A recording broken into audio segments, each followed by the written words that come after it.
उस आदमी ने बस अपने हाथ से लड़की के गाल को छुआ और तुरंत ही लड़की सचमुच एक मूर्ति में बदल गई। जैसा कि पता चला, उस आदमी के पास जादुई दस्ताने थे जो दुनिया की किसी भी चीज को पत्थर बना सकते थे।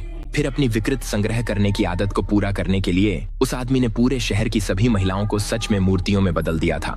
एक दिन जब सिंदबाद और उसके साथी इस शहर से गुजरे तो वे शहर में इन मूर्तियों को देखकर तुरंत ही मोहित हो गए।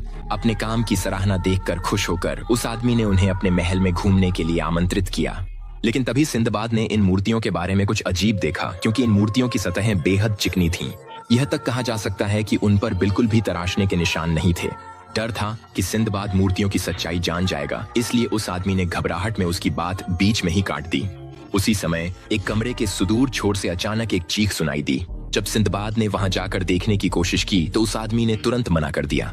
इससे सिंदबाद को यकीन हो गया कि उस कमरे में कुछ गड़बड़ है, इसीलिए वह देर रात तक इंतजार करता रहा और चुपके से उस कमरे में घुस गया, जहां उसे एक अजीबोगरीब चेहरे वाली मूर्ति मिली और उसने पहचाना कि यह मूर्ति बिल्कुल उस आदमी के एक नौकर जैसी दिखती है। फिर उसने जल्दी से अपने साथियों को अपनी खोज के बारे में बताया और उनसे कहा कि वे किसी तरह उस आदमी को व्यस्त रखें ताकि उसे सच्चाई जानने का समय मिल सके। जल्द ही सिंदबाद ने महल के पीछे की पहाड़ियों में एक छुपी हुई गुफा खोजी जो अनगिनत मूर्तियों से भरी हुई थी। यहाँ तक कि लंबे समय से लापता मेयर भी उनमें शामिल था। यह समझते हुए कि उसके साथी उस आदमी के साथ अकेले खतरे में हैं, वे तेजी से महल की ओर लौटे। लेकिन तब तक उसके साथी ने पहले ही नशीला पानी पी लिया था और बेहोश हो गया था। उस आदमी ने फिर अपने जादुई दस्ताने पहन लिए।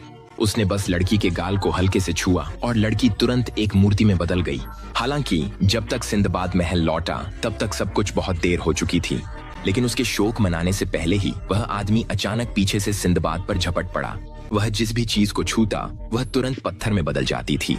कोई और रास्ता न होने पर सिंदबाद केवल बचते हुए भाग सकता था। जल्द ही वह आदमी सिंदबाद को बालकनी के कोने में ले आया। जब सिंदबाद के पास भागने की कोई जगह नहीं बची थी, सौभाग्य से उसके साथी समय पर वहां पहुंच गए। फिर जब वह आदमी ध्यान नहीं दे रहा था, सिंदबाद ने उसे बालकनी से धक्का दिया। जल्दी से उसका हाथ पकड़कर जादुई दस्तानों का इस्तेमाल किया और उस आदमी को भी एक मूर्ति में बदल दिया। जैसे ही वह आदमी नीचे खाई में गिरा, पत्थर बनने का श्राप तुरंत समाप्त हो गया और जिन सभी लोगों को उस आदमी ने मूर्तियों में बदल दिया था, वे भी आखिरकार फिर से सामान्य हो गए।